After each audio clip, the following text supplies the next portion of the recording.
때마다 해줘야 하는 비료 작업이 힘드시다고요? 오레가, 슈퍼 오레가가 수고로움을 덜어드립니다.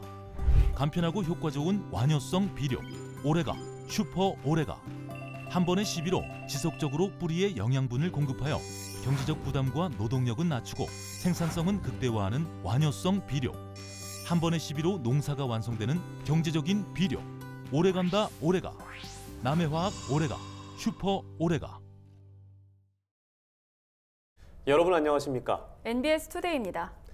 국내에서 재배되는 벼 품종 가운데 외래 품종의 비중이 해마다 줄고 있는 것으로 나타났습니다. 국산 신품종이 재배하기 쉽고 밥맛까지 좋아서 농가들의 호응이 높아지고 있기 때문인데요. 네, 농촌진흥청은 이 같은 기세를 몰아 외래 품종 재배 면적을 빠르게 감축하기로 했습니다. 2024년에는 현재의 5분의 1 수준인 1만 헥타르 이내로 재배 면적을 줄이겠다는 목표를 제시했습니다. 손현진 기자가 전해드립니다. 국내 한 브랜드 쌀 수확이 한창입니다. 명실상부한 국내 쌀 브랜드지만 벼 품종은 투청과 고시이카리 등 일본산이 대부분이었습니다. 하지만 최근 정부와 지자체, 농협이 국산 신품종 개발과 보급에 나서면서 해들과 알참미 등 국내 품종 비중이 높아지고 있습니다. 전에는 추청을 심었어요. 그랬더니 쓰러짐이나 병해충이 심해가지고 농사 짓는 데 많은 어려움이 있었습니다. 해들, 알참미로 대체하고부터는 쓰러짐이나 병해충이 강해서 특히 밥맛이 좋아서 소비자들이 굉장히 선호하고 있습니다. 이천시 농업기술센터가 진행한 밥맛 블라인드 평가에서도 우리 품종이 평가자 10명 중 4명 이상의 압도적인 선택을 받았습니다. 재배 농가와 소비자들의 호응에 따라 외래 벼 품종을 국산으로 바꾸는 품종 국산화가 속도를 낼 전망입니다. 이천시 전체 벼 재배 면적 중에 50% 정도 품종 대체가 완료되었습니다. 앞으로는 국내산 품종을 좀 더 확대해서 재배할 계획을 갖고 있습니다. 농촌진흥청에 따르면 외래 품종 재배 면적은 해마다 10,000헥타르가량 감소해 지난해 5만 7천여 헥타르를 기록했습니다. 현재 국내에서 재배되는 외래 품종은 추청과 고시이카리, 히토메 보레 등 대부분 일본 품종입니다. 지역에 따라 추청벼는 알참미와 진수미 등으로 대체되고 있고 고시이카리와 히토메 보레는 해들과 청품, 맛들임 등으로 대체되고 있습니다. 농진청은 올해 외래 품종 재배 면적 목표치로 지난해보다 10,000헥타르 적은 4만 7천 헥타르를 제시했습니다. 해마다 10,000헥타르 이상의 감소세를 유지하면서 2024년에는 벼 외래 품종 재배 면적을 10,000헥타르까지 줄인다는 계획입니다. 생산자, 소비자, 지자체가 참여하는 지역 맞춤형 벼 품종 개발 보급을 통해 외래 품종 재배 면적을 지속적으로 줄여 오는 2025년에는 더 이상 상업적으로 의미 없는 수준이 될 수 있도록 만들 계획입니다. 올해 경기도의 외래 품종 재배 면적은 지난해보다 12.5% 적은 3만여 헥타르까지, 충북도는 14.2% 적은 7천 헥타르까지 감축시킬 예정입니다. 농진청은 이 밖에도 국산 품종 보급을 앞당기기 위해 종자 공급 시스템을 구축하고 생산 유통 거점 단지를 조성한다는 방침입니다. 정부 보급종 벼에서도 국산 비중이 높아지고 있습니다. 정부는 2023년 이후에는 외래 품종의 정부 보급종 생산을 중단할 계획입니다. 전국 벼 재배 면적 가운데 여전히 8% 비중을 차지하고 있는 일본 품종. 국산 품종이 소비자들의 입맛을 사로잡고 식량 주권을 지키는 데 보탬이 될 수 있을지 관심이 커지고 있습니다. MBS 손현진입니다. 지난해 양봉산업육성법에 따라 양봉농가의 지자체 등록이 의무화됐습니다. 당초 지난해 11월 30일까지가 등록 기한이었는데 지자체는 현장의 문제점을 보완해 나가고자 일정을 오는 8월 31일까지 연장했습니다. 따라서 9월부터 미등록 농가는 최대 30만 원의 과태료가 부과되는데요. 하지만 여전히 등록 기준이 까다롭다는 농가들의 우려 섞인 목소리가 나오고 있습니다. 김진희 기자가 전합니다. 지난해 양봉산업의 육성 및 지원에 관한 법률이 시행되며 토종꿀벌 10군 이상, 서양종 꿀벌 30군 이상을 사육하는 양봉농가는 지자체에 등록을 해야만 꿀벌 또는 양봉산물을 생산해 판매할 수 있게 됐습니다. 하지만 까다로운 등록 기준에 당시 양봉농가들은 등록 기간을 연장해야 한다고 목소리를 높였습니다. 이에 농림축산식품부는 의무등록 유예기간을 오는 8월 31일까지 연장키로 했습니다. 하지만 일부 양봉농가에서는 여전히 지자체별로 기준이 통일되지 못하고 등록 기준이 너무 높다는 목소리가 나오고 있습니다. 가장 먼저 문제가 되는 것은 사업장 소재지 확보입니다. 농가 등록을 위해서는 임대차 계약서가 필요하지만 토지 소유자들이 세금 부담 등을 이유로 쉽게 써주지 않기 때문입니다. 이에 토지 소유자들의 사용동의서도 허용되는 선으로 기준이 완화됐지만 사용동의서도 임대차 계약서와 마찬가지로 얻기 어려운 경우가 많다고 합니다.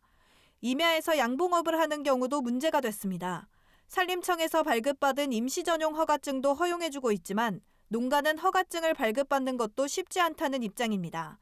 더욱이 자기 소유의 땅이라도 비가림 시설과 같은 간이물을 설치한 경우 간이물을 전부 철거한 뒤에 등록 후 다시 설치해야 한다는 문제도 있었습니다. 사실 높죠. 그래서 아직도 등록률이 전국적으로 35%가 채 안 되는데 임대차 계약서 말고 사용 승낙서 요구를 하는데 토지분들이 사용 승낙서를 안 해주려고 합니다. 그다음에 밀원이 90% 이상이 산지에 있잖아요. 산지법에 의해서 양봉장을 산에 못 놓다는 거예요. 벌통을 설치를 못하게. 이에 농식품부는 법률 허용 범위 안에서 해결할 수 있는 방법을 계속해서 강구하고 있으며 운영 방법의 문제가 해결돼야 한다는 입장을 밝혔습니다. 벌통을 넣는 거는 50평이든 10평이든 이 정도만 있으면 벌통을 갖다가 놓고 벌을 키울 수 있잖아요.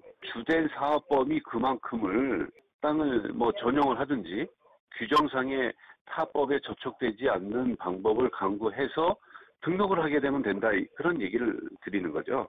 또한 현재 농식품부는 양봉협회와 지자체 간의 협의를 통해 계속해서 모니터링하며 사례를 취합하고 있습니다. 이후 지자체별로 통일된 기준을 적용하기로 계획하고 있습니다. 취합하면 회의를 주기적으로 해서 현장의 사항들을 같이 공유하고 사례들을 같이 공유해서 등록할 수 있는 방법들을 지자체도 안내를 해줄 거고 농가도 안내를 해주고. 지자체와 양봉농가 간 원만한 합의가 이뤄진다면 양봉농가의 정확한 통계가 이루어져 질병관리나 육성 사업이 더욱 활성화될 것으로 기대됩니다. MBS 김진입니다. 토마토 수확 시기와 수량을 예측할 수 있는 기술이 개발됐습니다. 수확 시기가 중요한 작물인 만큼 농촌 일손 부족에 도움이 될 것으로 기대되고 있습니다. 이지은 기자가 전합니다. 농촌진흥청이 로봇과 인공지능 기술을 활용한 토마토 생산량 예측 로봇 시스템을 개발했습니다. 토마토는 후승 열매 채소로 유통기간을 포함해 수출을 위한 수확 시기가 중요한 작물입니다. 농업인구 고령화와 코로나19의 영향으로 농촌 일손이 부족해지면서 수확 시기 예측과 정량화된 정보가 더욱이 필요해졌습니다. 이번에 개발된 기술은 스마트 온실 주행 로봇과 토마토 영상 분석 시스템으로 구성돼 마그네틱, 근접 센서 등 다양한 센서가 장착된 로봇이 계획된 경로를 이동하면서 카메라를 이용해 토마토의 영상 정보를 수집합니다. 인공지능 분석 기술로 수집된 영상 속 토마토의 일련 번호를 부여하고 일련 번호가 부여된 토마토를 대상으로 전체 면적 대비 빨갛게 익은 면적의 비율을 계산합니다. 이 과정을 통해 토마토를 녹숫기, 변색기, 채색기, 도색기, 담적색기, 완숙기 등 6단계로 구분하며 인식된 토마토마다 과일 전체 면적에 대비해 빨갛게 익은 비율을 수치화된 정보로 제공합니다. 일반적으로 연한 붉은색과 녹색이 섞인 채색기의 토마토는 수출용, 연한 붉은색과 황색이 섞인 도색기의 토마토는 내수용으로 수확합니다. 농진청에 따르면 토마토를 인식하고 익은 정도를 측정하는 이 기술을 현장에 적용한 결과 토마토 인식 정확도는 약 94%, 익은 정도 측정 정확도는 약 98%로 종합 정확도는 약 92.1%였습니다. 이는 일반적인 단계에 비해 조금 높은 수준으로 농작물을 재배하는 환경에 따라 조금씩 달라집니다. 이 기술을 통해 현재 수확 가능한 토마토의 수량을 실시간으로 확인할 수 있고 수확 시기를 예측할 수 있는 정보도 제공할 수 있게 됐습니다. 기술 시연 단계 수준이긴 한데요. 몇몇 농가분들이나 몇몇 관계자분들이 온실 테스트할 때 한번 오셔서 보셨거든요. 그때 반응이 상당히 좋았고 이게 실제 농업 현장에 적용이 되면 인력 문제랄지 수확량을 모르는 상태에서 일괄적으로 정량적으로 보여주기 때문에 수출하는 데도 도움이 많이 될 것 같다. 그런 의견들을 많이 주셨었습니다. 현재 농진청은 토마토 열매의 출하량 측정 방법에 대한 산업재산권 출원을 완료한 상태며 앞으로도 이 기술의 현장 접목 연구 등 보급 사업을 위한 연구와 개발을 지속할 계획입니다. MBS 이지은입니다. 더운 여름엔 전기요금을, 추운 겨울엔 난방비를 지원하는 에너지 바우처 사업이 추진됩니다. 전국 70만 저소득층 가구가 대상인데요. 무더위와 강추위에도 에너지 비용 부담으로 냉난방을 하지 못하는 저소득층 가구들에게 큰 도움이 될 것으로 기대됩니다. 강창호 기자가 전해드립니다. 산업통상자원부는 최근 2021년도 에너지 바우처 사업의 신청 접수를 21일부터 12월 31일까지 전국 읍면동 행정복지센터에서 시작한다고 밝혔습니다. 에너지 바우처 사업은 여름철 냉방비와 겨울철 난방비를 위한 에너지 비용을 보조하는 사업입니다. 기존에는 난방 비용만 지원하다 2019년부터 냉방비 지원이 추가됐습니다. 생계 의료급여 수급자 중 노인, 장애인, 영유아 등이 포함된 가구면 에너지 바우처 사업을 신청할 수 있으며 총 70여만 가구가 지원 대상입니다. 지원 금액은 가구원 수에 따라 차등 지급될 예정입니다. 올해부턴 가구원 수 구분을 3인 이상에서 3인과 4인 이상으로 세분화해 지원 수준을 확대했습니다. 올해 1인 가구는 여름, 겨울 바우처를 합해 총 9만 6,500원, 2인 가구는 13만 6,500원, 3인 가구는 17만 500원, 4인 이상 가구는 19만 1,000원을 지원받을 수 있습니다. 에너지 바우처는 실물 카드와 고지서를 통한 요금 차감 방식으로 이용 가능합니다. 전기비와 도시가스비, 지역 난방비의 경우 고지서상 해당 요금에 대한 차감이 이루어지며 등유, LPG, 연탄 등을 사용하는 경우 실물 카드를 통해 난방 자재를 구입할 수 있습니다.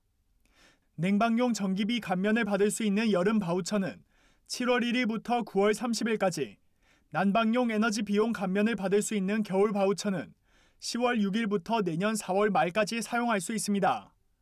여름 바우처 사용 후 잔액은 겨울 바우처로 2월에 사용 가능합니다. 산업부는 에너지 바우처를 몰라서 신청하지 못하거나 사용하지 못하는 사람이 없도록 제도를 적극 홍보할 방침입니다. 이에 지방자치단체 담당 공무원을 대상으로 에너지 바우처 관련 교육을 온라인을 통해 실시할 예정입니다. 지자체 담당 공무원들이 에너지 바우처 발급 대상들 발굴하고 하는데 온라인으로 지금 하는 그럴 계획으로 있고요. 방송이라든지 여러 다양한 매체 통해서도 아마 홍보가 이루어질 그럴 계획이에요. 한편 에너지 바우처 사업에 관한 자세한 내용은 전국 읍면동 행정복지센터, 에너지 바우처 누리집 등에서 확인할 수 있습니다. NBS 강창호입니다. 지난해 무려 54일 역대 최장 장마에 인명재산 피해가 속출했었죠. 기상청이 올해도 국지적 호우와 태풍 발생이 증가할 것이라고 예측한 가운데 정부가 여름철 산사태 호우 피해를 최소화하기 위한 총력 대응에 나섰습니다. 김하은 기자가 전합니다. 이상기후로 인한 집중호우 등 자연재해 발생 위험도가 높아짐에 따라 올여름 태풍과 호우 피해를 최소화하기 위해 범정부 차원의 대책이 추진됩니다. 행정안전부는 지난 15일부터 10월 15일까지 5개월 동안 여름철 태풍호우 피해를 줄이기 위한 범정부 차원의 총력 대응에 나선다고 최근 밝혔습니다. 이를 위해 정부와 지자체는 최근 유관기관과 함께 합동 점검회의를 열고 올 여름철 태풍호우 종합대책을 논의했습니다. 지난해는 역대 최장 장마와 연이은 태풍으로 46명이 숨지거나 실종됐고 1조 2,585억 원의 재산 피해가 발생했습니다. 기상청은 올 여름철 강수량은 평년과 비슷하겠지만 해수면 온도 상승으로 국지적 집중호우와 태풍 발생 가능성이 높다고 예측했습니다. 이에 행안부는 우선 위험기상, 중점관리사항 전파를 위한 관계기관 합동 상황판단회의 및 대책회의를 확대한다고 밝혔습니다. 또 재해 우려 지역 지정을 확대해 집중 관리에 나설 계획입니다. 재해 우려 지역 전면 재조사를 통해 지난해 대비 2배 이상 늘려 총 7,257곳에 대한 관리를 강화한다는 방침입니다. 이와 함께 주거밀집 급경사지, 상습 침수지구 등 재해 위험 지역에 대한 예방 사업을 확대한다고 설명했습니다. 특히 기존 3시간 단위로 제공되던 기상청의 강우량 정보를 1시간 단위로 간격을 좁혀 정확도를 높이고 지난해 피해가 컸던 댐 하류 지역에는 수문 방류 예보 시간을 앞당겨 지역 주민들의 대응 시간을 확보하겠다고 설명했습니다. 댐 하류 지역의 수문 방류를 기존에 이제 3시간 전에 이제 예보를 하다 보니까 지자체나 주민들이 이제 대처하는 시간이 부족했었어요. 하루 전에 예고하도록, 댐 방류 24시간 전에 예고하도록. 지역자율방재단 운영도 확대한다고 밝혔습니다. 기존 시군구 단위에서 운영되던 지역자율방재단을 읍면동 단위로 확대해 현장 대응력을 보강하고 농촌 산림지역의 피해도 최소화할 계획입니다. 한편 산림청은 지난해 집중호우와 태풍으로 피해를 입은 곳을 복구해 2차 피해를 방지할 계획이며 생활권 주변 사방댐 설치도 우기 전 완료할 방침입니다. MBS 김하은입니다. 이어서 간추린 소식입니다. 농림축산식품부는 최근 농축산물 수급관리 유관기관과 식품유통 등 각 분야 전문가와 함께 농축산물 수급 대책반 회의를 개최했습니다. 농식품부는 지난 3월부터 운영 중인 관계부처 합동점검반 활동과 병행해 자체 운영 중인 수급 대책반의 위상을 국장급에서 실장급으로 격상했습니다. 이날 회의에서는 쌀과 달걀, 채소 등의 비축 물량 확대 및 추가 방출 논의가 이루어졌습니다. 농식품부는 농축산물 물가가 평년 수준에 도달할 때까지 격주 단위로 수급 대책반 회의를 열고 상황에 따라 탄력적으로 운영할 방침입니다. 올해부터 기초생활보장제도상 부양 의무자 기준이 완화되면서 새로 지원받게 된 저소득 가구가 급증한 것으로 나타났습니다. 보건복지부는 그동안 부양가족이 있는 저소득층은 생계급여 지원에서 제외했던 부양 의무자 기준을 단계적으로 완화해왔습니다. 올해부터는 노인과 한부모 수급자 대상으로 기준이 폐지돼 지난 1월에서 4월까지 총 6만 2천여 가구가 생계급여 지원 대상에 추가됐습니다. 복지부는 올해 총 15만 7천 가구가 추가 혜택을 받게 될 것으로 보고 있습니다. 내년부터는 부양 의무자 기준이 전면 폐지됩니다.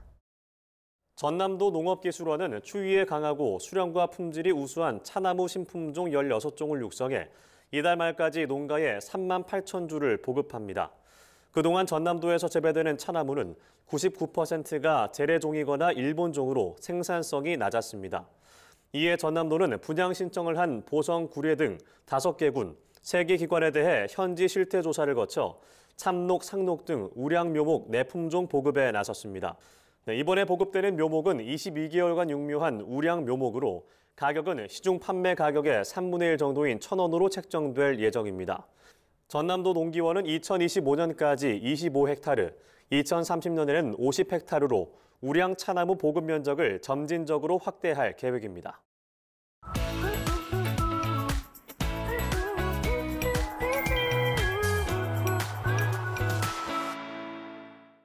이번 순서는 텃밭 농부일기 시간입니다. 지난주까지 다양한 작물들을 심었는데요.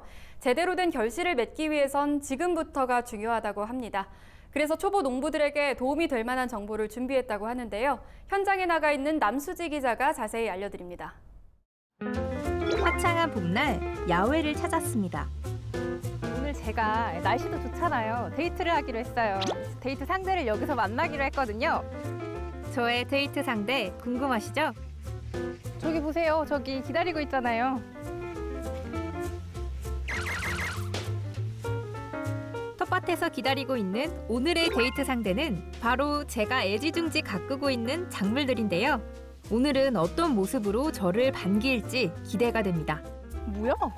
아니, 이거 구멍이 너무 많이 났는데요? 아니, 구멍이 얘네가 귀 뚫은 것처럼. 뭐야, 이건 벌레도 있네? 뭐야? 얘네 어디 많이 아픈 거 아니야? 아유, 초롱이님 뭘 그렇게 걱정하세요? 고수님 오셨어요? 네. 벌레도 약간 초보라고 지금 딱 알아보고 여기 와서 돗자리 딱 편 거 아니에요? 벼룩 이빨레하고 무 이빨레라고 얘들 입에 붙어서 구멍을 뚫어서 먹는 거거든. 유기농자재를 만들어서 살포하면 얘들이 더 이상 해를 못 끼쳐요. 어떻게 만들어요? 그래서 서울시 농업기술센터를 찾았습니다. 천연 재료로 친환경 방제제를 만들어 볼 텐데요. 박상훈 고수님과 함께했습니다. 일단 요 검은 첨부터 살펴볼까 합니다. 이 안에 있는 게 그 재료인 것 같은데. 어떤 재료가 있을 것 같으세요? 제가 감춰놨습니다. 벌레를 죽여야 되잖아요. 그러면 저는 알코올이 들어가야 되니까 소주나 막걸리. 전혀 관계없는 말씀을 하셨네요. 헛다리 제대로 짚었네요. 재료 공개하겠습니다. 뭐지? 검은 천 속에 가려진 오늘의 재료. 그 정체는 바로 이건데요. 정말 간단하죠? 병이라든가 해충한테 이제 죽일 수 있는 역할을 하는 건 사실 식용유예요. 식용유. 예, 이 식용유가요. 네. 벌레를 감싸버려요. 벌레가 숨을 못 쉬어가지고 목 졸라서 죽이는 그런 작용을 하는 거예요. 귀에 쏙쏙 들어오는 설명이었습니다. 여기에 있는 재료를 이용해서 우리가 난황유라고 하는 친환경 방제제를 한번 만들어 보도록 할게요. 계란 전체를 사용하는 게 아니라 노른자만 이용을 하는 거예요. 물은 그냥 종이컵 한 컵 정도? 그 정도 물만 여기에 보충해 주시면 돼요. 한 2분 정도 섞어주시면 됩니다. 예방 목적이냐 치료 목적이냐에 따라서 식용유 양이 좀 달라져요. 네. 예방 목적이다 했을 때는 식용유를 60ml, 치료다 하면 100ml의 식용유를 넣어주시면 돼요. 사용 목적에 맞게 식용유를 계량합니다. 그리고 좀 전에 섞은 노른자를 넣고 잘 어우러지도록 물을 더해 한 번 더 섞는데요. 약 5분간 섞으면 됩니다. 완성이 됐습니다. 완성된 난황유를 어떻게 사용하면 될까요? 이대로 사용하는 게 아니라요. 물 20리터를 더해서 사용하는 거거든요. 20리터인데 자 여기에 물을 가득. 이거 양수터 이거잖아요. 그런데 20리터면 작은 텃밭에 사용하기엔 너무 많을 것 같은데요. 소규모 텃밭에서 사용할 수 있는 다른 방법의 팁이 있거든요. 이걸 이용하시면 됩니다. 마요네즈 아니에요, 이거? 마요네즈. 예. 오늘 고수님 댁에 네. 있는 냉장고에서 마요네즈도 가져오시고 다 가져오신 거 아니에요? 아유 우리 집사람 몰래 다 갖고 왔어요.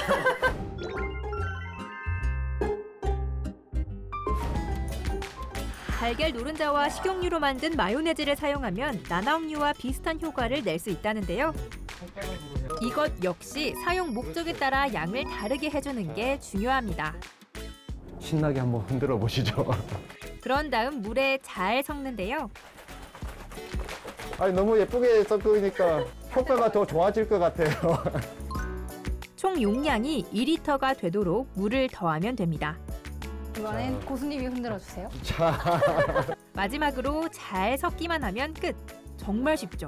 해오리 방제제를 만들었습니다. 효과도 아주 좋다는데요. 그렇다면 바로 텃밭으로 가볼까요? 정성스럽게 만들어 온 천연 방제제입니다. 위에다 그냥 뿌리면 안 되고 네. 뿌리는 게 아주 중요한데 주로 작물들 뒷면에 벌레들이라든가 병들이 먼저 생기게 돼요. 그래서 뒷면에 충분히 묻을 수 있게. 그래서 옆으로 양쪽으로 이쪽에서 한 번, 이쪽에서 한 번, 또 이쪽에서 한 번 이런 식으로 뿌리는 게 가능한 뒷면이 묻도록 뿌린다. 자, 보이시죠? 뒷면에 충분히 떴나? 초롱이님이 직접 뿌려보세요. 네, 알겠습니다. 고수님이 알려주신 대로 천연 방제제를 뿌려봤는데요. 사용 목적에 따라 일정한 간격을 두고 사용해야 한답니다. 저를 초보라고 엄청 호락호락하게 본 것 같은데 오늘 이 뜨거운 맛을 한번 좀 보여줘야겠어요. 그 초보 농사꾼의 뜨거운 맛을 너네도 한번 봐야 된다. 병에 충들아 물렀거라 주문을 외우며 골고루 꼼꼼하게 뿌렸는데요. 저의 이런 마음이 제 작물들에게도 잘 전해졌으리라 믿습니다. 그러면 다음 주에 오면 벌레들이 없겠죠? 아, 그렇죠. 우리 초롱이님이 그렇게 열심히 노력했는데 벌레들이 있겠어요. 만약 그러면 제가 이제 고수 자격 박탈해야죠. 그만큼 자신 있다는 얘기신 거죠? 그러면 오늘은 여기서 인사를 드리도록 하겠습니다. 지금까지 텃밭 농부일기였습니다. 안녕. 이상으로 MBS 투데이 마칩니다. 함께해 주신 여러분 고맙습니다.